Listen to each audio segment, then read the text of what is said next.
Welcome to our channel. So बच्चे लोग, हम लोग पढ़ रहे हैं क्लास 12 बिजनेस स्टडीज़ का chapter number 1 nature and significance of management. और बच्चे लोग, देखते देखते आज हम लोग इस चैप्टर की एंडिंग तक पहुंच चुके हैं। आज पढ़ना है हमें अंतिम पड़ाव, और ये जो हमारा बिल्कुल लास्ट का टॉपिक है ये बहुत ही ज़्यादा इम्पॉर्टेंट है। हर साल इस टॉपिक से क्वेश्चन आ रहा है, 3 मार्क्स का क्वेश्चन हर साल हमें देखने को मिल रहा है, वो भी केस स्टडी बेस्ड क्वेश्चन।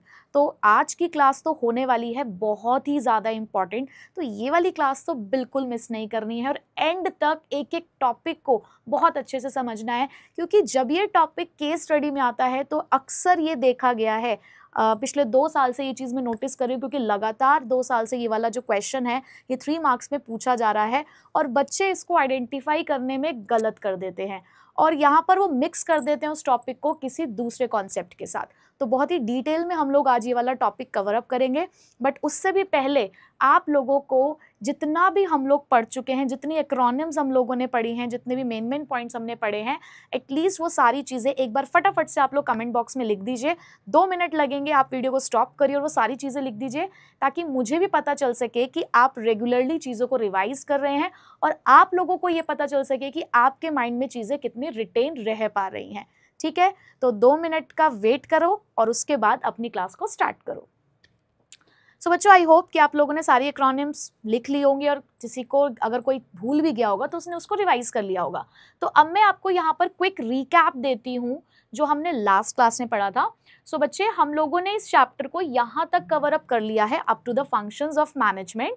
और लास्ट क्लास में हम लोगों ने कवर किए थे अपने 2 सिंपल से topic, levels of management and functions of management, right. तो पहले मैं आपको एक बार रिकैप दे देती हूँ उन 2 टॉपिक्स का, उसके बाद हम लोग कोऑर्डिनेशन स्टार्ट करेंगे।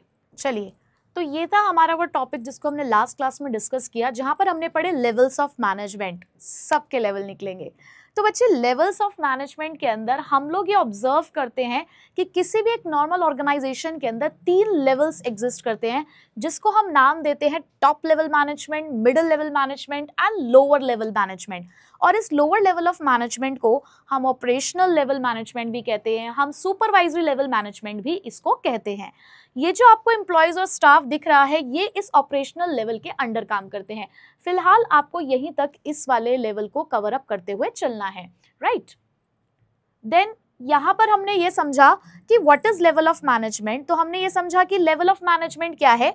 ये एक ऐसा, आप कह सकते हो, this is a management hierarchy, जिसके अंदर अथॉरिटी और रिस्पॉन्सिबिलिटी के बेसिस पर सुपीरियर और सबऑर्डिनेट का जो रिलेशनशिप है वो एग्जिस्ट करता है।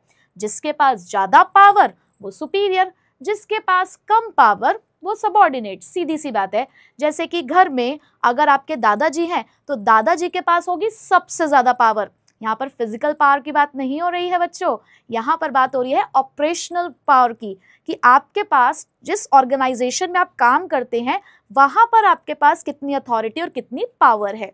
ठीक है, तो इस अथॉरिटी और रिस्पॉन्सिबिलिटी के बेसिस पर हम ये कह रहे हैं कि दादाजी के पास सबसे ज्यादा अथॉरिटी, फिर उसके पास किसके पास अथॉरिटी है, आपके पिताजी के पास, और पिताजी के बाद थोड़ी सी अथॉरिटी आप लोगों के हाथ में भी है, बट ये अथॉरिटी होती है रिलेटेड टू योर वर्क। जिसके पास जैसी रिस्पॉन्सिबिलिटी उसी से रिलेटेड उसके पास होती है अथॉरिटी। ठीक है, तो हमने लास्ट क्लास में यही पढ़ा कि ये अथॉरिटी रिस्पॉन्सिबिलिटी रिलेशनशिप है जो लोगों को आपस में बांधता है एज सुपीरियर और सबऑर्डिनेट। चलो, एक चीज और यहाँ पर आपको याद दिलाती हुई चलती हूँ कि अथॉरिटी जो है वो हमारी डाउनवर्ड फ्लो करती है और रिस्पॉन्सिबिलिटी अपवर्ड। बहुत सीधी सी बात है, जिसके पास ज्यादा अथॉरिटी बच्चे उसके पास रिस्पॉन्सिबिलिटी भी ज्यादा होगी, और धीरे धीरे जैसे जैसे अथॉरिटी कम होती जाती है आप कह सकते हो कि रिस्पॉन्सिबिलिटी का लेवल कम हो जाता है। आपकी अथॉरिटी के बराबर ही आपको रिस्पॉन्सिबिलिटी मिलती है, और रिस्पॉन्सिबिलिटी अपवर्ड फ्लो हो रही है, दैट मीन्स जो सबऑर्डिनेट है वो अपने सुपीरियर के लिए रिस्पॉन्सिबल है। अथॉरिटी डाउनवर्ड्स फ्लो हो रही है, इसका मतलब जैसे जैसे आप लेवल्स में नीचे आओगे वैसे वैसे लेवल ऑफ अथॉरिटी भी कम होता चला जाएगा। ये बात तो हमने यहाँ पे पढ़ ली। उसके बाद हमने इनके डेजिग्नेशंस पढ़े थे कि टॉप लेवल में कौन कौन आते हैं। हमारे सीईओ है, सीओ है, सीएफओ है, सीएमओ है, managing director, chairman, president, vice president, ये सब। इनके फंक्शंस के लिए हमने ये पढ़ा था, एक एक्रोनिम थी यहाँ पे, be responsible to integrate, to formulate, analyse the welfare and survival of organisation. जहां पर टॉप लेवल इंटीग्रेट करता है डिफरेंट एलिमेंट्स को और कोऑर्डिनेशन एस्टैब्लिश करता है उसके अलावा ये जो हमारा टॉप लेवल मैनेजमेंट है, ये ऑर्गेनाइजेशन के वेलफेयर और सर्वाइवल के लिए भी वर्क करता है, एज वेल एज ये बिजनेस एनवायरनमेंट को एनालाइज करेंगे और उसका क्या इम्पैक्ट होगा उसके बारे में भी बताएंगे। यहाँ पर बहुत सारी स्ट्रैटेजीज ये लोग फॉर्मुलेट करते हैं ताकि इनके ऑर्गेनाइजेशन गोल्स अचीव हो पाए, और जितनी भी एक्टिविटीज होती है बिजनेस के अंदर, ये वो सारी एक्टिविटीज के लिए भी रिस्पॉन्सिबल है। उसके बाद हमने मिडिल लेवल मैनेजमेंट के बारे में पढ़ा कि मिडिल लेवल मैनेजमेंट में कौन कौन से लोग आते हैं, divisional head, departmental heads, plant superintendent, ये सारे लोग हो गए। और उसके बाद उनके फंक्शंस के लिए आई कैन मोटिवेट, जिसके अंदर हमने ये पढ़ा कि ये टॉप लेवल की सारी बातों को मिडिल लेवल तक पहुंचाएंगे, ठीक है। उसके बाद ये कॉपरेट करेंगे अदर डिपार्टमेंट्स के साथ, ये आपको नेसेसरी ड्यूटीज और रिस्पॉन्सिबिलिटीज भी असाइन करते हैं। उसके अलावा हमारे ऑर्गेनाइजेशन के अंदर जितने लोगों की हमें जरूरत हो उतने लोग अवेलेबल हो, ये इसके बारे में भी बात करते हैं, और एम्प्लॉयज को मोटिवेट करना तो बहुत जरूरी है ही, ठीक है। चलो ये भी हमने पढ़ लिया। ऑपरेशनल और सुपरवाइजरी लेवल में हमने क्या पढ़ा था कि यहाँ पर 3 लोग होते हैं, फॉरमैन, सुपरवाइजर और इंस्पेक्टर्स, इनके अंडर वर्कफोर्स काम करती है। तो अब इनको क्या करना है, interact and oversee the quality, wastage and safety. ये लोग क्या करेंगे, इंटरैक्ट करेंगे एक्चुअल वर्कफोर्स के साथ। उसके अलावा ये उनके एफर्ट्स के ऊपर नजर रखेंगे, पूरी नजर रखते हैं, क्योंकि उसी के बेसिस पर क्वालिटी ऑफ आउटपुट डिसाइड होता है, वेस्टेज जो है मटेरियल की वो मिनिमाइज होती है, और इनके लिए सेफ्टी स्टैंडर्ड्स भी हम लोगों को मेंटेन करने होते हैं, ठीक है। तो ये तो हो गए थे लेवल्स ऑफ मैनेजमेंट। उसके बाद हमने नेक्स्ट टॉपिक डिस्कस किया था फंक्शंस ऑफ मैनेजमेंट, जिसमें हमने पढ़ा कि किसी भी मैनेजमेंट प्रोसेस के 5 फंक्शंस होते हैं, planning, organising, staffing, directing, controlling. जिसके लिए मैंने आपको बहुत प्यारी सी चीज दिखाई थी कि जैसे कि मम्मी प्लानिंग करती है पूरे टाइम पे, कोई भी घर में इवेंट हो रहा होता है तो भी आप पहले से चीजों को सोचते हो, तो प्लानिंग वहां पर भी है। ऑर्गेनाइजिंग का मतलब है कि प्लानिंग के अकॉर्डिंग आप लोग क्या करते हो, लोगों को काम बांटना शुरू करते हो, रिस्पॉन्सिबिलिटी देते हो, ड्यूटीज देते हो, लोगों को अथॉरिटी भी देते हो यहाँ पर कि आपको ये काम करना है। रिस्पॉन्सिबिलिटी के साथ तो अथॉरिटी जाती है, तो वो ऑर्गेनाइजिंग हो जाता है। स्टाफिंग का मतलब क्या है कि हमें यहाँ पर कितने लोग चाहिए, कौन कौन से लोग चाहिए, किससे हम क्या काम कराएंगे, तो उसके लिए स्टाफ तो चाहिए ना, तो यहाँ पर स्टाफिंग की बात हुई। डायरेक्टिंग के अंदर हम लोग क्या करते हैं, हम लोग लोगों को इंस्ट्रक्ट करते हैं कि देखो तुम ये करोगे, तुम्हें ऐसा ही करना है, और तुम्हारे साथ बातचीत भी करते हैं, कई बार तुमको मोटिवेट भी करते हैं कि देखो क्यों नहीं कर रहे हो ये काम, काम तो करना पड़ेगा, कर लोगे तो आपका ये फायदा हो जाएगा। तो ये सारी चीजें डायरेक्टिंग के अंदर आती है, जहां पर एक्शन स्टार्ट हो जाता है। और उसके बाद जब सारा काम खत्म हो गया तो बारी आ जाती है कंट्रोलिंग की, कि भाई सोचा कुछ था और हुआ कुछ, सोच तो कुछ और रहे थे, प्लानिंग तो कुछ थी हमारी, लेकिन पहुंचे कहां तक, तो कहाँ कमी रह गई, वो सारी कमियां आके कहाँ पता चलती है हम लोगों को बच्चे, कंट्रोलिंग के अंदर, ठीक है। अब फंक्शंस ऑफ मैनेजमेंट की फिर यहाँ पर डेफिनेशन थी हमारी, that planning is thinking in advance what is to be done and how it is to be done. Organising क्या था, it is a function of assigning the task, establishing the resources required to carry out the specific plan. Staffing is putting the right person for the right job. Directing के अंदर आती है guiding, motivating, leading, supervision, ये सब चीजें। Controlling के अंदर हम क्या करते हैं, कंपैरिजन करते हैं एक्चुअल परफॉर्मेंस का स्टैंडर्ड परफॉर्मेंस से, ठीक है। तो बच्चे ये तो हो गया हमारा लास्ट क्लास तक का क्विक रीकैप। अब बारी आती है कोऑर्डिनेशन की। What is coordination? ये जितना भी कुछ बच्चे लोग हम लोगों ने अब तक पढ़ा ना, ये सब बेकार है अगर कोऑर्डिनेशन नहीं है तो। कोऑर्डिनेशन के बिना कुछ नहीं हो सकता। तुमने अपने दोस्तों के साथ प्लान कर ली एक ट्रिप, ठीक है, तुम्हें जाना है, अब छुट्टियां आने वाली हैं, गर्मी की छुट्टी आने वाली है, तो ठंडी ठंडी जगह जाने का बहुत मन करेगा। तो तुम लोगों ने एक पूरी प्लानिंग कर ली है कि हम लोगों ने घूमने जाना है, ठीक है, शिमला, मसूरी, नैनीताल, जहां भी तुम्हारे जाने की इच्छा हो वहां तुमने जाने की प्लानिंग कर ली है, ठीक है। अब उसी के अकॉर्डिंग तुम लोगों ने क्या किया, रिसोर्स इकट्ठे करने शुरू किए। भाई पैसा भी तो चाहिए ना, लोगों को बताना भी तो है कि तू टिकट बुक कर दियो, तू देख लियो, हिसाब विसाब लगा दियो, तू बता दियो कि कितना कितना पैसा लेकर जाना है, क्या सामान लेकर जाना है, ठीक है, तू वहां पर होटल की भी बुकिंग कर दियो। तो तुम लोगों ने काम करना शुरू कर दिया। अच्छा कौन कौन जाने वाला है भाई, कौन कौन जाने वाला है, ये सब भी तो करना है ना, कि इसको जरूर लेकर जाना है, इसको सारी चीजों का पता है, इसको पता है कहाँ कहाँ घूमना होता है, कहाँ से क्या क्या मिलता है, भाई इसको जरूर लेकर जाएंगे, ठीक है। फिर उसके बाद तुम लोगों ने क्या किया, बीच में तुम्हारे एक होता है ना कि एक ग्रुप में हमेशा एक लीडर जरूर होता है, मतलब एक ऐसा पर्सन जिसके सब लोग सुनते हैं। तो उसमें से एक खड़ा हुआ एक बताता है कि देख भाई ऐसे ऐसे करेंगे, इस वाले रूट से जाएंगे और यहीं से टिकट बुक करेंगे, यही वाला होटल लेंगे, और सुनो तुम ऐसे ऐसे करना, मैं तुम्हारा पूरा कैश का ध्यान रखूंगा, सिर्फ मैं ही करूंगा सब कुछ। मतलब कि यहाँ पर तुम लोगों को इंस्ट्रक्शंस ही मिल रही है। फिर उसके बाद क्या हुआ, फिर उसके बाद तुम लोग चले गए वहां पर घूमने के लिए, ठीक है, वहां पे तुम घूम रहे हो, तुम्हारे सामने प्रॉब्लम आ रही है। तो क्यों प्रॉब्लम आ रही है, क्योंकि जो तुमने ये सब चीजें सेट करी थी ना, उसके बीच में एक चीज मिसिंग थी। क्या चीज मिसिंग थी? कोऑर्डिनेशन। ये तुमने सब कुछ सामान बांट लिया, तुमने काम भी बांट लिया, तुमने पैसा भी देख लिया, तुमने सारी प्लानिंग भी कर ली, लोग भी तुम्हारे यहाँ आ गए, लेकिन तुम यहाँ पर एक मैच नहीं कर पाए, तुम्हारे बीच में तालमेल नहीं बैठ पाया। जो तुमने सोचा वैसा हुआ नहीं। क्यों नहीं हुआ? क्योंकि तालमेल नहीं बैठा। तो तालमेल नहीं बैठा इसकी तुम लोगों के बीच में किस चीज की कमी थी? कोऑर्डिनेशन की। सारे रास्ते तुम लोग लड़ झगड़ के जा रहे हो यार, ठीक है। थोड़ी देर बाद, हर थोड़ी देर बाद तुम लोगों के बीच में कुछ ना कुछ हो रहा है। क्यों? कोऑर्डिनेशन नहीं बैठ रहा है। तो तुम्हारी सारी प्लानिंग धरी की धरी रह जाएगी। जो तुमने सोचा था ना कि यार मस्त 10 दिन एंजॉय करके आएंगे, वो 10 दिन एंजॉय नहीं हो पाए तुम्हारे। कोऑर्डिनेशन। तो कोऑर्डिनेशन एक बहुत इंपॉर्टेंट एलिमेंट होता है हमारे मैनेजमेंट प्रोसेस के अंदर, कि अगर पांचों फंक्शन में से किसी भी एक फंक्शन के अंदर अगर कोऑर्डिनेशन नहीं मिला तो भाई गड़बड़ है, फिर तो मामला गड़बड़ है, ठीक है। चलो अब मैं आपको इसकी डेफिनेशन बताती हूँ। ये बुक की भाषा भी पढ़नी थोड़ी सी जरूरी है ना। चलो अब इसके कीवर्ड्स ना हम लोग साथ साथ मार्क करेंगे। तो कीवर्ड साथ साथ मार्क करने हैं, मैं आपको मतलब भी समझाती जाऊंगी कि क्या क्या चीजें हैं। So coordination harmonises, synchronises and unifies individual efforts for the better action for the achievement of the business objective. अब क्या कह रहे हैं वो इसके अंदर? वो ये कह रहे हैं कि कोऑर्डिनेशन क्या करता है? कोऑर्डिनेशन हार्मोनाइज करता है। हार्मोनाइज मतलब क्या है? सिमिलैरिटी लाता है, सिमिलैरिटी। सिंक्रोनाइजेस कब? सेम टाइम पर, सेम टाइम पर, ठीक है। क्या बोला मैंने? हार्मोनाइजेस के लिए मैंने क्या बोला कि ये क्या लेकर आता है? सिमिलैरिटी लेकर आता है। सिंक्रोनाइज का मतलब होता है सेम टाइम पर लेकर आता है। और यूनिफाइज तो आपका कहां से निकला है बच्चों? यूनिटी से। एक साथ करना है लेकिन ये सारा काम, ठीक है। अब हम बचपन में वो गेम खेलते थे ना, एक चेन चेन खेलते थे। अब उसमें क्या होता था कि जब चेन चेन खेलते थे, पहले तो एक बंदा भाग रहा है, फिर उसने एक को पकड़ा, फिर वो उसके साथ चेन में जुड़ गया, फिर तीसरे को पकड़ा, तीसरा चेन में जुड़ गया।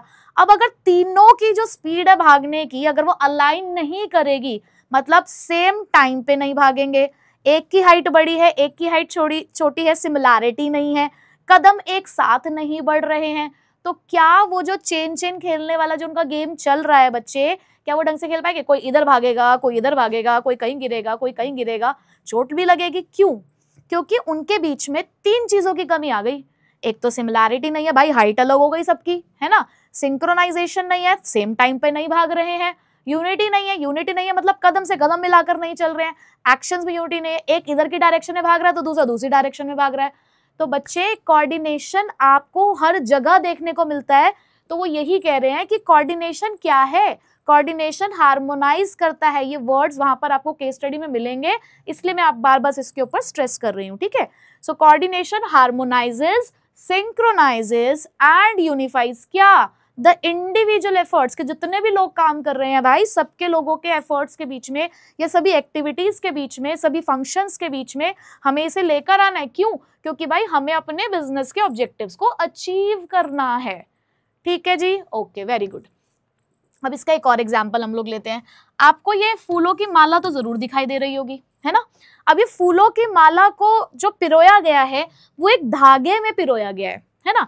अगर उस धागे को मैं तोड़ दूं तो सारे फूल क्या होंगे? बिखर जाएंगे ना। तो यहाँ पर उन्होंने एक बहुत बढ़िया एग्जाम्पल दिया। उन्होंने कहा जी ये जो थ्रेड है ना इस माला के अंदर, इस माला के अंदर जो थ्रेड है वो थ्रेड ना कोऑर्डिनेशन है। क्यों कोऑर्डिनेशन है? क्योंकि ये जो फूल है ना, ये फूल है हमारे, ये फूल नहीं मतलब वो वाले फूल नहीं भाई, फ्लावर्स।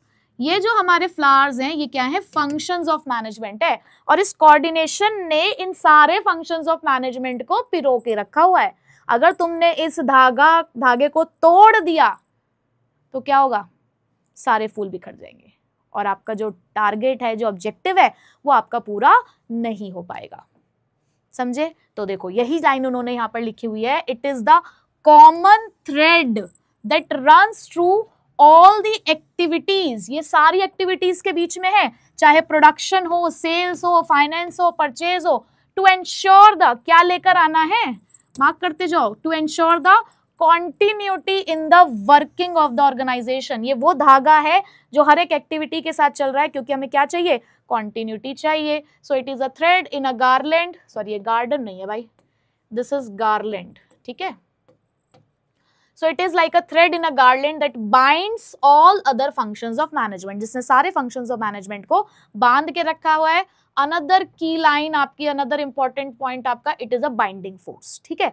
तो अगर अब ये केस स्टडी में आता है तो लाइंस मेन कीवर्ड्स क्या है, बाइंडिंग फोर्स है, हार्मोनाइजेस, सिंक्रोनाइजेस, यूनिफाइज, ये हमारे जो चार हैं, ये चार हमारे बहुत ही कीवर्ड्स हैं इसके अंदर to identify this concept in the case study, ठीक है। Binding force, harmonise, synchronise and unifies. लिख दो फटाफट कमेंट में कि तुम्हें भी याद हो जाए, ठीक है जी, कि नेक्स्ट टाइम जब दोबारा वीडियो को देखोगे तो तुम्हें वो दिखेगा कि हाँ ये टॉपिक के हमारे कीवर्ड्स थे। समझ आ गया बच्चों सबको? चलो आगे चलते हैं। फील लो बिल्कुल ऐसी ऑफलाइन क्लास चल रही है, बिल्कुल आपके साक्षात सामने हूं मैं सारे कमेंट्स को पढ़ती हूँ और बिल्कुल आपको जो रिप्लाई करने का मैं पूरा कोशिश करती हूँ, ठीक है। चलो अब आ गया अगला हमारा बहुत ही इंपॉर्टेंट टॉपिक, और इस टॉपिक के लिए, हाँ जी, तो अब ये जो हमारा अगला इंपॉर्टेंट टॉपिक है, इस टॉपिक के लिए आई सी योर डीपी, सबकी डीपी देखनी है मुझे, सबकी डीपी में कोऑर्डिनेशन देखना है मुझे। तो बच्चों यहाँ पर नेचर और कैरेक्टरिस्टिक्स ऑफ मैनेजमेंट को, कैरेक्टरिस्टिक्स ऑफ कोऑर्डिनेशन को याद करने के लिए हमें क्या करना है, ये देखो, ये हमारा क्या है बच्चों, कोऑर्डिनेशन, ठीक है। सो नेचर एंड कैरेक्टरिस्टिक्स बोलूं या फीचर्स बोलूं कोऑर्डिनेशन के, इसको याद करने के लिए आपको क्या याद रखना है, आई सी योर डीपी, ठीक है। डीपी को देखना है और उससे कोऑर्डिनेशन के सारे फीचर्स को याद रखना है, ठीक है। तो जिसमें आई है हमारा क्या, लिखो साथ साथ, आई है क्या, इंटीग्रेट्स ग्रुप एफर्ट्स। भाई आप ना अपनी जो समरी नोटबुक है वो मेरे साथ साथ बना सकते हो, डिटेल नोटबुक आप बाद में बनाया करो जब आप पूरा वीडियो लेक्चर को एक बार देख लेते हो उसके बाद अच्छे से आराम से बैठ के, लेकिन जो समरी नोटबुक है वो तुम्हारी मेरे साथ साथ बन सकती है, क्योंकि एक्रोनिम्स तो मैं तुम्हें कहती हूँ कि मेरे साथ साथ ही लिख लो, और समरी नोटबुक में वही काम करना है, ठीक है। तो सबसे पहले इट इंटीग्रेट्स ग्रुप एफर्ट। अच्छा जी मैडम, अब सी का मतलब क्या होता है भाई, कोऑर्डिनेशन कैसा है, कोऑर्डिनेशन कैसा है, कोऑर्डिनेशन कॉन्टिन्यूअस है, ठीक है। चलो जी कॉन्टिन्यूअस हो गया। यू का मतलब क्या है मैडम, बच्चे यू का मतलब है unity of action, okay, you का मतलब क्या है, यूनिटी ऑफ एक्शन। आर क्या है, आर, आर का मतलब होता है रिस्पॉन्सिबिलिटी ऑफ ऑल मैनेजर्स। भाई सबकी रिस्पॉन्सिबिलिटी है, सबकी, सबको ध्यान देना है इसके ऊपर, ठीक है। डी का मतलब क्या है मैम, डी का मतलब होता है डेलिब्रेट, डेलिब्रेट बोले तो डेलिब्रेट का मतलब होता है अपनी इच्छा से, विलफुल स्पिरिट। पी का मतलब क्या है madam, P is the pervasive, ठीक है। और परवेसिव को तो हम सब लोग जानते हैं, ईश्वर, है ना, ईश्वर, ईश्वर से आप परवेसिव याद रखो, सब जगह है, चाहे रूप अलग है उसके लेकिन है वो हर जगह, ठीक है। तो इस तरीके से I C your DP, it integrates group efforts, continuous, unity of action, responsibility of all the manager, deliberate है ये, और उसके बाद हम क्या पढ़ रहे हैं, परवेसिव है, ठीक है। लिख लिया सबने, चलो आगे चलते हैं। चलो अब वही मेरा अपना तरीका, अपना स्टाइल, कि सबसे पहले समझेंगे नॉर्मल एग्जांपल्स के साथ और उसके बाद आएंगे अपने मेन मुद्दे के ऊपर। सो बच्चों नेचर एंड कैरेक्टरिस्टिक्स और फीचर्स ऑफ कोऑर्डिनेशन की बात करूं तो जैसे मैंने आपको भी पहला ही पॉइंट बताया, इंटीग्रेट ग्रुप एफर्ट्स। अब इसको ना ऐसे समझते हैं, अब देखो मूवी बनती है ना, अच्छा वो तो सब लोग देखते होंगे ना, मृदुल कॉमेडी, मैं प्रमोशन नहीं कर रही हूँ बट हाँ आई पर्सनली लाइक दैट, तो मृदुल कॉमेडी हम लोग देखते हैं। अब उसमें तुम देखो ना कितने यार अलग अलग सीन्स, वो पता नहीं कहाँ शूट करते हैं, है ना, अलग अलग जगह वो उसको शूट करते हैं, तब जाके पूरा उनका एक एपिसोड या उनकी जो भी एक पूरी वीडियो है वो बनकर सामने आती है। सबने अलग अलग काम किया, बट सबको करना क्या था, सबको एक प्रॉपर, उनको एक अपने 15 से 20 मिनट की अपनी एक वीडियो उनको बनानी होती है, एक एपिसोड अपना एक रेडी करना होता है, लेकिन उसके लिए सभी लोग अलग अलग काम कर रहे होते हैं, और उन सारे ही जो भी उनके सीन्स होते हैं उनको फिर एक साथ वो लोग लेकर आते हैं और आपके सामने एक बहुत ही बेहतरीन कॉमेडी वीडियो वो लोग ले आते हैं। तो बिल्कुल कोऑर्डिनेशन यही तो है, अलग अलग सीन्स को एक ही मूवी में बनाता है कोऑर्डिनेशन, है ना, ताकि सारी चीजों को आप क्या कर सको, कनेक्ट कर सको उन सब चीजों के साथ। और ये कैसा है, कंटिन्यूअस है, ये रोज का काम है। अब उनको ये काम डेली बेसिस पे करना है ना, डेली बेसिस पे कोऑर्डिनेशन, कोई एक मूवी के लिए थोड़ी ना कोऑर्डिनेशन चाहिए था, हर मूवी के लिए चाहिए ना ये तो ये रोज का काम है। ये सिर्फ कोई हमारी मंडे मोटिवेशन नहीं है, होता है ना संडे के बाद बहुत रिचार्ज होकर आते हैं कि आज तो बहुत बढ़िया काम करेंगे, फिर उसके बाद धीरे धीरे जैसे जैसे वीक जाता है तो डाउन होती जाती है एनर्जी लेवल, और लगता है बस संडे दोबारा आ जाए, बट ऐसा काम नहीं चलेगा ना, हमें तो डेली के बेसिस पर ऐसा काम करना है, यानी कि कंटिन्यूस है, आप इसको रोक नहीं सकते। अगला यूनिटी ऑफ एक्शन। अब यूनिटी ऑफ एक्शन का मतलब है कि भाई देखो सबको एक ही डायरेक्शन में चलना पड़ेगा। अगर आपको चाहिए अपना ऑब्जेक्टिव अचीव करना है तो भाई देखो डायरेक्शन तो सबकी एक ही होगी, सब लोग अलग अलग डायरेक्शन में जाओगे। मैंने बोला ना यार चेन चेन खेल रहे थे सब लोग, तुम एक वाला बीच वाला आगे भागेगा, इधर वाला इधर भागेगा, इधर वाला इधर भागेगा, तो भाई क्या होगा, तुम्हारी खुद की चेन टूट जाएगी, तुम क्या किसी को पकड़ोगे। अगर सब एक ही डायरेक्शन में जाओगे तभी तो काम चलेगा। तो इसके लिए हम लोग क्या कह रहे हैं, सब एक ही डायरेक्शन में काम करेंगे, वरना टीम का टाइटैनिक डूब जाएगा। ठीक है, चलो आगे। वीडियो लेक्चर देख रहे हो ना, मुझे नीचे कमेंट करके बताना कि कौन से मिनट में आपको ये वीडियो पोर्शन दिखाई दे रहा है। इससे मुझे पता लगेगा कि आपने पूरा वीडियो ध्यान से देखा कि नहीं। आपके कमेंट का मैं नीचे इंतजार कर रहा हूँ। आगे देखो, responsibility of all the managers, ये सब मैनेजर्स की जिम्मेदारी है। भाई देखो सिर्फ टॉप मैनेजमेंट की जिम्मेदारी नहीं होती किसी भी काम को करने की, हर लेवल पे सबको मिलके संभालना पड़ता है सब कुछ। आप सोचो कि देखो किसी घर में कोई फंक्शन हो रहा है, ठीक है, फंक्शन में तुम सोचो कि जो बड़े बड़े लोग हैं सिर्फ वही सारा काम करे तो हो जाएगा, यार ऐसे थोड़ी होता है। किसी घर का जब फंक्शन हो रहा है तो जिम्मेदारी तो सबकी बनती है ना उसको एक सक्सेसफुल इवेंट बनाने की। अगर आप सोचो कि नहीं सिर्फ 4-5 लोग ही सारा काम कर लेंगे, जो बड़े बड़े अपना काम करे, अपन तो सिर्फ एंजॉय करने के लिए आया है यहाँ पे, सिर्फ खाना खाएगा, मस्त डांस वांस करेगा और चला जाएगा, ऐसा नहीं होता भाई। अगर तुम उस घर के मेंबर हो तो तुम्हारी भी जिम्मेदारी बनती है। तो कोऑर्डिनेशन का काम करना सिर्फ भाई टॉप लेवल का काम नहीं है, मिडिल लेवल को भी करना पड़ेगा, लोअर लेवल को भी करना पड़ेगा। ठीक है, नेक्स्ट डेलिब्रेट है। डेलिब्रेट अपने आप नहीं होता। आप सोचो अपने आप कोऑर्डिनेशन आता, अपने आप नहीं आता। अब तुम देखो, तुम मेरे साथ पढ़ रहे हो, ठीक है, तुम मेरे साथ पढ़ रहे हो, उसके लिए मैंने तुम्हें एक पूरी प्रॉपर प्लानिंग दी है कि देखो भैया 8 बजे हमारी टीटीएस में वीडियो आती है, आपको बिल्कुल अपने रजिस्टर के साथ पेन के साथ रेडी रहना होता है, पूरा दिमाग अपने वीडियो पे लगाना है, जो कंटेंट पढ़ाया जा रहा है उस पे लगाना है। तो और मैं भी पूरे हर रोज इस चीज़ की तैयारी के साथ रहती हूँ कि बच्चों को हमने वीडियो देनी है, कंटेंट प्रोवाइड करना है, तो मैं भी उस हिसाब से काम कर रही हूँ। तो अपने आप थोड़ी हो रहा है, ये जादू थोड़ी है जो अपने आप हो रहा है, सब कुछ प्लानिंग के साथ हो रहा है ना, सब कुछ सोच विचार के साथ हो रहा है। तो भाई देखो अपने आप नहीं होता है, इसमें प्लानिंग और सोच समझ सब कुछ चाहिए होती है। ठीक है, चलो बिल्कुल लास्ट वाला अब क्या है, परवेसिव फंक्शन। अब परवेसिव को तो हम जान चुके हैं, अब तुम कहीं भी पूछ लेना, परवेसिव हमें पता है क्या होता है, हर जगह होता है ये, चाहे स्कूल हो या शादी का फंक्शन, चाहे ऑर्गेनाइजेशन हो, चाहे हॉस्पिटल हो, चाहे आपका कोई ग्रोसरी स्टोर, सब जगह है ये। कहीं पर भी आप ऐसा नहीं देख सकते कि कोऑर्डिनेशन नहीं है ना, तो ये हर जगह है। तो आई होप कि जो मीनिंग है आपको इनके पॉइंट्स का, जो फीचर्स है वो समझ आ चुके होंगे। अब बुक की भाषा समझने में आपको ज्यादा दिक्कत नहीं आएगी। चलो अब यहाँ से की पॉइंट्स में आपको मार्क कराती हुई चलती हूँ, बिल्कुल मेरे साथ आप की पॉइंट्स मार्क करेंगे। सबसे पहला, कोऑर्डिनेशन इंटीग्रेट्स ग्रुप एफर्ट्स। अब कोऑर्डिनेशन क्या करता है, ग्रुप एफर्ट्स को इंटीग्रेट करता है। इट यूनिफाइज द अनरिलेटेड और diverse interest into the purposeful work activity. तो यहाँ पर आपने ये अंडरलाइन करना है कि इट यूनिफाइज द डाइवर्स और अनरिलेटेड इंटरेस्ट, कि यहाँ पर अलग अलग लोग हैं, अलग अलग इंटरेस्ट के साथ हैं, अलग अलग काम कर रहे हैं, आपको उनको किस में कन्वर्ट करना है, ये एक मेन पॉइंट है इसके अंदर, पर्पसफुल वर्क एक्टिविटी, कि जो भी आपको यहाँ पे काम कर रहे हो आपका उसका एक पर्पस है, तो उस पर्पस की तरफ ही आपको इसको लेकर जाना है। ठीक है, it is a common focus, underline करिए, it is a common focus to group efforts to ensure that, यहां से अंडरलाइन करना है, performance is according to the plans, कि जो हमारी परफॉर्मेंस है वो हमारी प्लान के अकॉर्डिंग है। की लाइंस अंडरलाइन करिए बिल्कुल। तो यहाँ पर क्या बताया गया, उन्होंने ये बोला कि आपका एक पर्पस है, उस पर्पस के लिए आपकी सारी एक्टिविटी होनी चाहिए, आपका एक कॉमन फोकस है। क्यों? क्योंकि आपको अपनी परफॉर्मेंस को कैसे रखना है, अपने प्लान के अकॉर्डिंग रखना है। ठीक है जी, चलो आगे बढ़े, मस्त समझ में आ रहा है। चलो नेक्स्ट,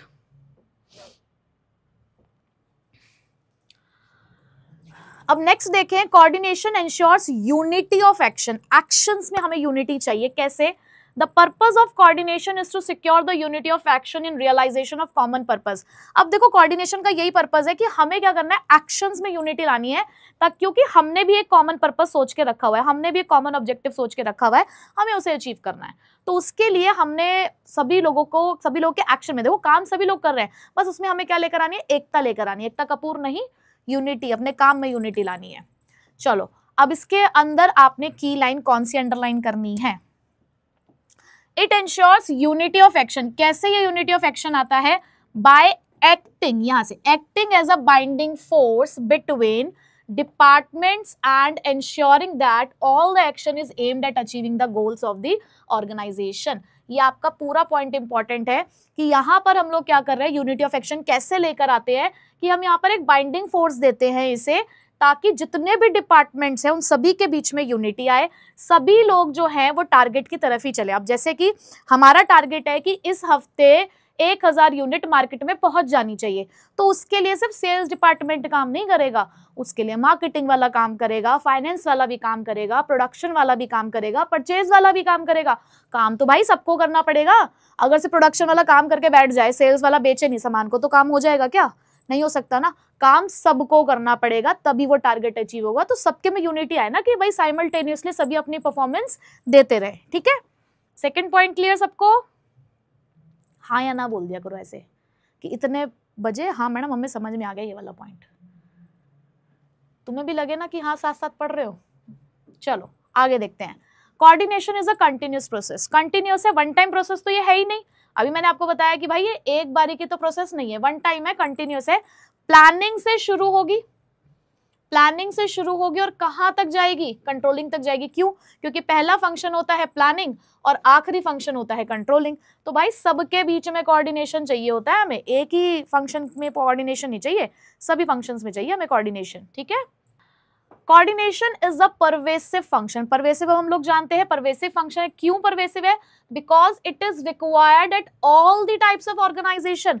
हर तरीके के ऑर्गेनाइजेशन में चाहिए, इन ऑल द डिपार्टमेंट्स, हर डिपार्टमेंट में चाहिए, and at all the levels, और हर लेवल पर भी चाहिए। मतलब आपको कोऑर्डिनेशन की जरूरत भाई सब जगह होनी चाहिए, सब जगह चाहिए हमें। ऐसा नहीं है कि सिर्फ किसी डिपार्टमेंट में चाहिए, हर लेवल पे भी चाहिए, हर डिपार्टमेंट में भी चाहिए, हर ऑर्गेनाइजेशन में भी चाहिए, because it integrates the efforts of. यहाँ पे भी आप देख सकते हो। अच्छा कंफ्यूज मत हो जाना, अब यहाँ पर भी इंटीग्रेट लिखा है और वो इंटीग्रेट का पॉइंट था, वहां देखो मैंने कुछ और आपको लाइनें लिखवाई हैं, वह कॉमन पर्पस है, पर्पसफुल एक्टिविटी है। यहाँ पे सिर्फ इतना लिखा हुआ है कि ये डिफरेंट डिपार्टमेंट्स और डिफरेंट लेवल्स के एफर्ट्स को इंटीग्रेट करता है। मतलब परवेसिव है तभी तो वहां पर एग्जिस्ट करता है ना। ठीक है, तो कंफ्यूज नहीं होना है। चलो जी, ये भी समझ आ गया। आगे चलते हैं फिर। यस, ये आया हमारा next point. It is the responsibility of all the managers. अब बात करते हैं टॉप लेवल की। टॉप लेवल किसके साथ कोऑर्डिनेट करेगा? भाई टॉप लेवल को कोऑर्डिनेट करना है अपने सबऑर्डिनेट्स के साथ। तुम अपने मन में बहुत सारी प्लानिंग करके बैठ गए हो, ठीक है, तुमने अपने मन में सोचा अरे दोस्तों के साथ मस्त गोवा घूम के आएंगे, दोस्तों के साथ शिमला जाएंगे, ये करेंगे वो करेंगे, सिर्फ अपने मन में सोच के बैठे हो। अरे जब तक इसको दूसरों के साथ शेयर नहीं करोगे, जब तक पास ऑन नहीं करोगे, उनके साथ तालमेल नहीं बिठाओगे, भाई वो भी तो बिजी है, वो वेले थोड़ी है, वो भी तो बिजी है अपने अपने काम में। तो आपको सबके साथ कोऑर्डिनेट करना पड़ेगा, सबके टाइम शेड्यूल के अकॉर्डिंग आपको काम करना पड़ेगा। तो यहाँ पर उन्होंने ये बोला कि टॉप लेवल को कोऑर्डिनेट करना होता है अपने सबऑर्डिनेट्स के साथ to ensure that overall policies. क्यों कोऑर्डिनेट करना है? ताकि जितने भी पॉलिसीज हैं वो पूरी तरीके से हम लोग अचीव कर पाए। भाई जिस पॉलिसी के लिए हम यहाँ पर काम कर रहे हैं वो पॉलिसी हमारी कंप्लीट हो पाए, उसके अकॉर्डिंग काम हो पाए, तो उसे बताना भी तो पड़ेगा, तो इसलिए कोऑर्डिनेट करना है। मिडिल लेवल तो बेचारा बीच में वैसे ही फंस जाता है, क्योंकि उसको टॉप लेवल के साथ भी रहना है, उसको लोअर लेवल के साथ भी रहना है। तो इसको तो कोऑर्डिनेट करना है दोनों के साथ, क्योंकि ये टॉप लेवल का सबऑर्डिनेट होता है और first line manager, first line मतलब लोअर लेवल ऑफ मैनेजमेंट का ये सुपीरियर होता है। उसके बाद ऑपरेशनल लेवल पे हमारे हेड होते हैं, कुछ हेड मतलब वही सुपरवाइजर, इंस्पेक्टर वगैरह, वो लोगों को वर्कफोर्स के साथ कोऑर्डिनेट करना है। तो क्योंकि भाई काम तो वही करेंगे, तुमने प्लान तो बना लिया, काम तो यही करने वाले। एक्चुअल टॉप लेवल ने तो प्लान बता दिया कि हाँ जी 1000 यूनिट बेचनी है मार्केट में, बनाएगा कौन? बनाएंगे तो यही लोग, तो इनके साथ कोऑर्डिनेट करना पड़ेगा ना आपको। सो ऑपरेशनल लेवल जो है आपको कोऑर्डिनेट करवाएगा वर्कफोर्स के साथ, तो इसलिए कोऑर्डिनेशन की जरूरत हमें हर जगह पर है, हर लेवल पर। Coordination is deliberate function. अब डेलिब्रेट फंक्शन का मतलब अभी मैंने आपको बताया अपने आप नहीं होता है, इसमें सब प्लानिंग और समझ चाहिए होती है। सो यहाँ पे बोला गया a manager has to coordinate the efforts of different people in a conscious and deliberate manner. इसको अंडरलाइन कर लेना कि आपको क्या करना है, कोऑर्डिनेट करने हैं एफर्ट्स, अलग अलग लोगों के एफर्ट्स को कोऑर्डिनेट करना है, कॉन्शियस और डेलिब्रेट।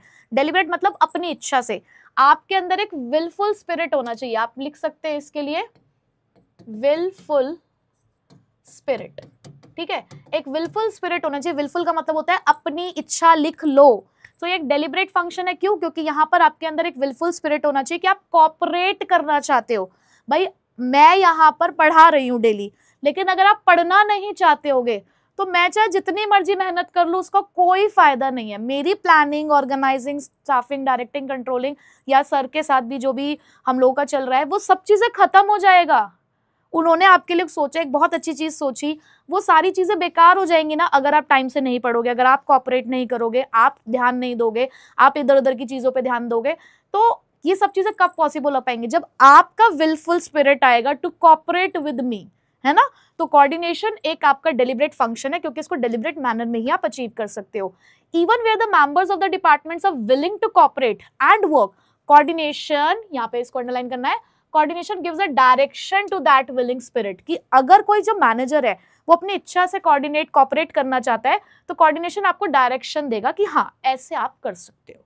ठीक है जी। तो ये तो हमारे 6 फीचर्स ऑफ कोऑर्डिनेशन थे, जिसके लिए हम लोगों ने क्या पढ़ा? आई सी योर डीपी। ठीक है, आई होप बहुत अच्छे से समझ आ गए होंगे। अब नेक्स्ट हमारा जो टॉपिक है बहुत बढ़िया, और इसको इंपॉर्टेंट मार्क कर लेना। 2 साल से जो क्वेश्चन आ रहा है वो इसी टॉपिक से आ रहा है। 2 साल से जो केस स्टडी पूछी जा रही है वो इसी से पूछी जा रही है कि पहले आपको कॉन्सेप्ट आइडेंटिफाई करना होता है, देन उसकी इंपॉर्टेंस लिखनी होती है। ठीक है, तो यहीं से टॉपिक आ रहा है, बहुत इंपॉर्टेंट है। अब क्या है need and importance of coordination, क्यों जरूरत है हमें कोऑर्डिनेशन की? तो वो मूवी तो सबने देखी होगी ना, कपिल शर्मा की किस किस को प्यार करूं। तो भाई बंदे का कोऑर्डिनेशन देखा तुमने? वहां पे 3 बीवी, बहुत बढ़िया तरीके से चला रहा था वो 3, और लास्ट में तो देखो तीनों को एक ही फ्लैट में लाके खड़ा कर दिया उसने।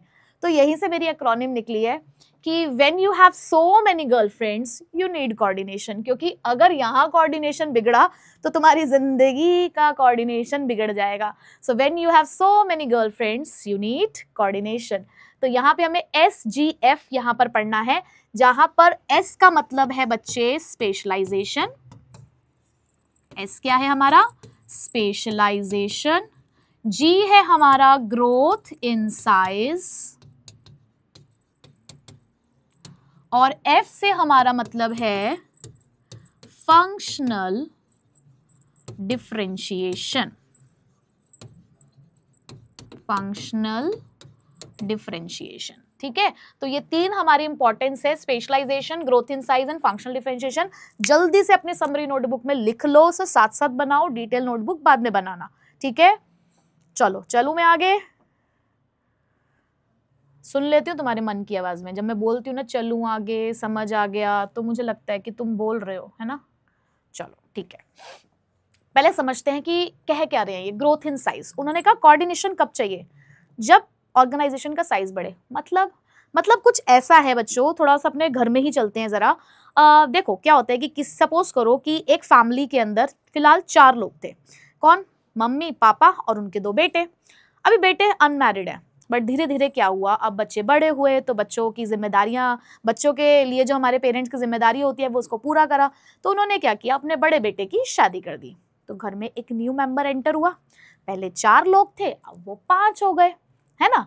चलो जी, 1-2 साल बीत गया तो छोटे बेटे का नंबर आया जी, छोटे बेटे की भी शादी कर दी। अब क्या हुआ कि जैसे 4 से 5 हुए थे, थोड़ी सी तो दिक्कत आई थी, क्योंकि जब आपके घर में कोई एंटर होता है तो सबसे पहले तो आपको लगता है कि आपको आपके कंफर्ट जोन से छेड़ा जा रहा है। कहीं ना कहीं आपको ऐसा लगता है कि यार हाँ देखो कोई तो आया है घर में। तो स्टार्टिंग में थोड़ी सी दिक्कत होती है। क्यों? क्योंकि पहले आप 4 लोग थे, अब आप 5 हो गए। अब भाई कल को तो आप 6 हो गए हो और कल को 7 और 8 भी हो गए, ऑब्वियस सी बात है। तो अब यहाँ पर क्या होगा, दोनों देवरानी जेठानियों में लड़ाई शुरू होगी। क्यों भाई पहले वो अकेली थी, बड़ी बहू अकेली थी तो अच्छे सब कुछ उसके मर्जी से चल रहा था। अब भैया देवरानी भी आ गई है तो देवरानी भी तो कहेगी कि मेरे हिसाब से भी चीजें चले। दोनों अलग अलग माइंडसेट के हो गए ना। पहले जो लोग रह रहे थे वो अलग माइंडसेट के थे, अब जो 2 अलग अलग आई हैं महारानियां वो अलग अलग माइंडसेट की हैं। तो भाई कन्फ्लिक्ट्स होंगे या नहीं होंगे? कन्फ्लिक्ट्स होंगे। कौन सजा भुगतेगा? वो घर और वो माताजी पिताजी जिन्होंने बहुत भलाई के लिए काम किया था लेकिन गड़बड़ हो गई। तो जब ऑर्गेनाइजेशन साइज में बढ़ता है, नंबर ऑफ एम्प्लॉइज बढ़ते हैं। अब नंबर ऑफ एम्प्लॉयज बढ़ेंगे बच्चे तो सब लोग अलग बैकग्राउंड से होते हैं, अलग क्वालिफिकेशन लेवल होता है, अपनी अलग वैल्यू सिस्टम होती है, सबका काम करने का तरीका भी अलग होता है। अब वही ना कि जेठानी कुकर में किसी सब्जी को बनाती थी, देवरानी कहेगी जी मैं तो कढ़ाई में बनाऊंगी, तो दिक्कत है ना। ऑर्गेनाइजेशन में भी तो लोग ही काम कर रहे हैं, तो वो जो जैसा वहां होता है ना वैसे यहाँ पर भी हो जाता है कई बार। तो जब जब ऑर्गेनाइजेशन बेटा साइज में बढ़ता है तब तक आपको कोऑर्डिनेशन चाहिए, क्योंकि हमें लोगों में फिर यहाँ पे तालमेल बिठाना होता है। तो चलो बात करते चलते हैं, यहाँ पर भी इंपॉर्टेंट चीजें। As an organization grows in size, the number of people employed it also increases. भाई जितने लोग काम कर रहे हैं, जब साइज बढ़ेगा ऑर्गेनाइजेशन का तो लोग का नंबर्स भी बढ़ेगा। At times it may difficult, sometimes क्या होता है डिफिकल्ट हो जाता है to integrate their efforts and activity, और ऐसे में लोगों के बीच में इंटीग्रेशन लेकर आना बहुत मुश्किल हो जाता है। So for the organization efficiency, अब ऑर्गेनाइजेशन की भलाई के लिए हमें क्या करना है, it is important to harmonize individual goals, कि उनके बीच में भैया तालमेल बिठाओ, सिमिलैरिटी लाओ, ताकि ऑर्गेनाइजेशन के जो गोल्स हैं वो अचीव हो पाए। तो जब भी ऑर्गेनाइजेशन साइज में बढ़ेगा, एम्प्लॉयज बढ़ेंगे, सब अलग अलग जगह से हैं, सबका अपना अपना माइंडसेट है, एजुकेशन है, तो उन सभी के लोगों के बीच में तालमेल बिठाना पड़ेगा, तभी ऑर्गेनाइजेशन के गोल्स अचीव हो पाएंगे। समझ गए? चलो बहुत बढ़िया, मुझे पता है तुम सब बहुत इंटेलिजेंट हो।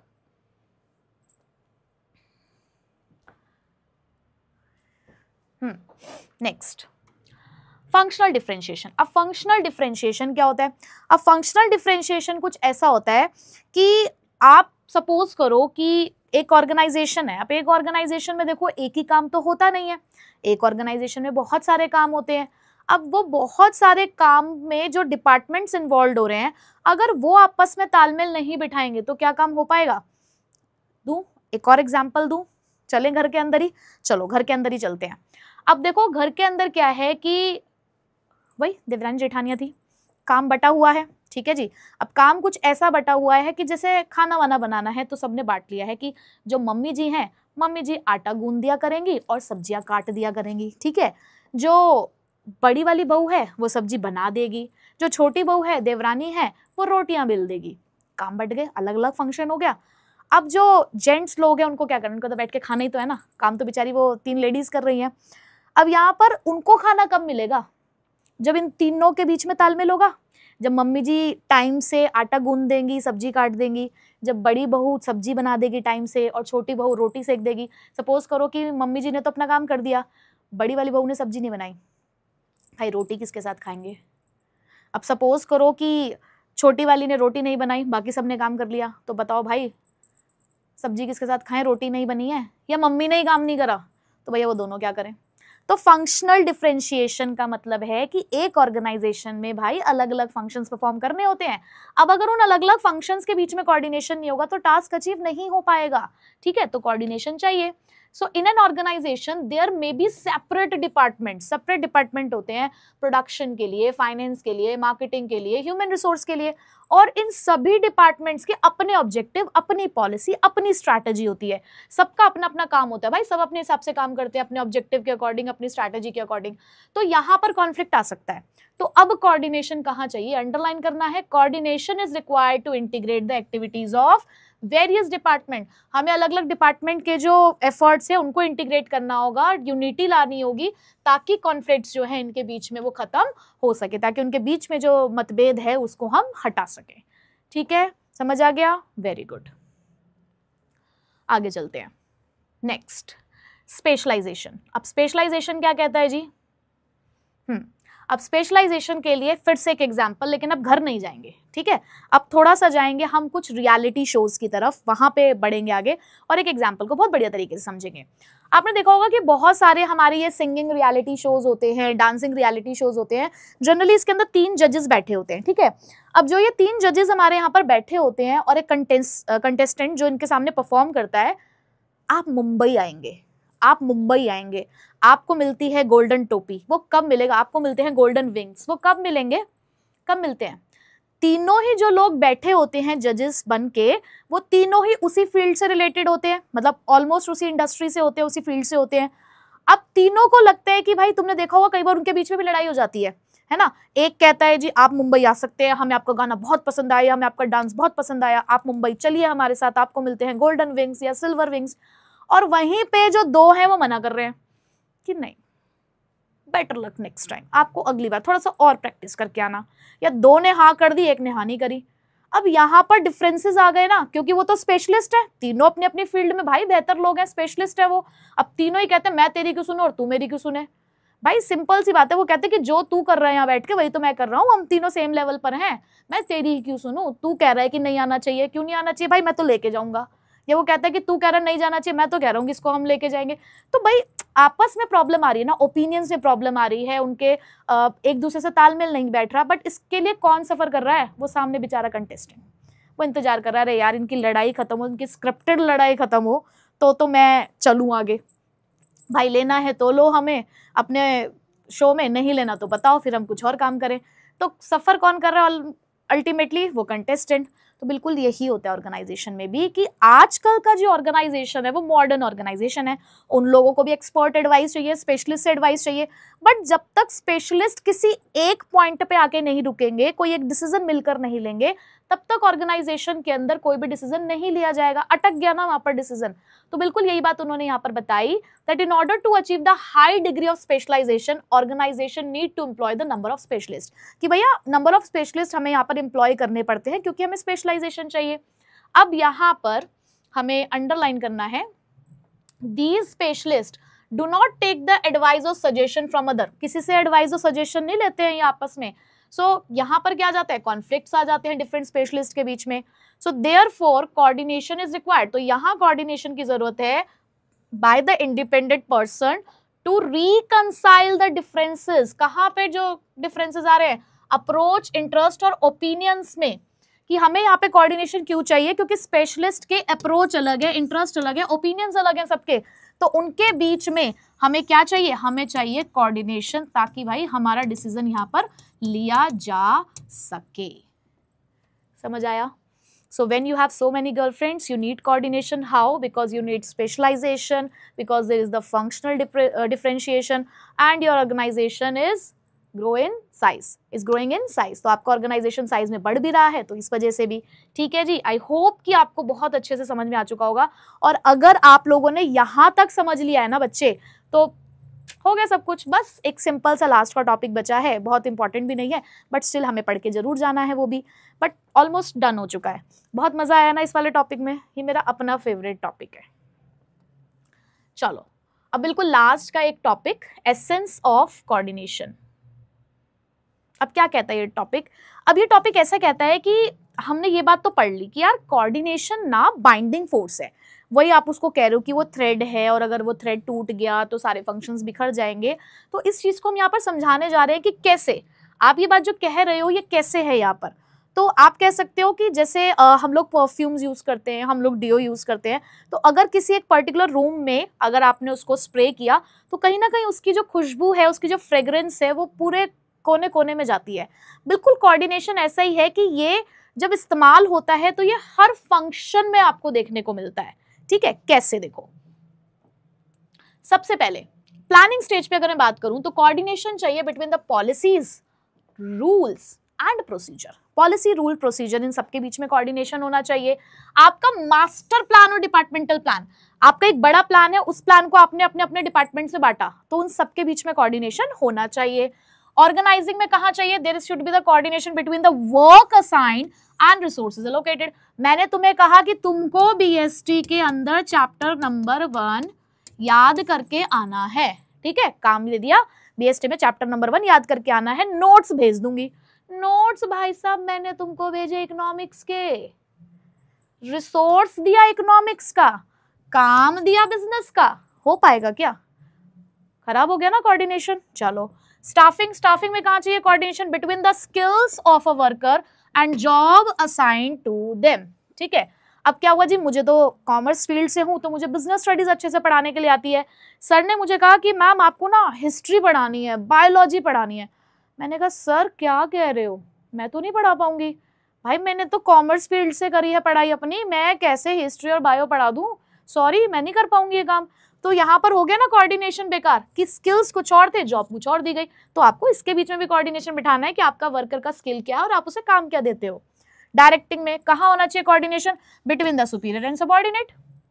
सुपीरियर और सबऑर्डिनेट के बीच में कोऑर्डिनेशन होना चाहिए कि भाई अगर सुपीरियर सबॉर्डिनेट आपस में कोऑर्डिनेट नहीं कर रहे हैं तो काम तो हो ही नहीं पाएगा ना।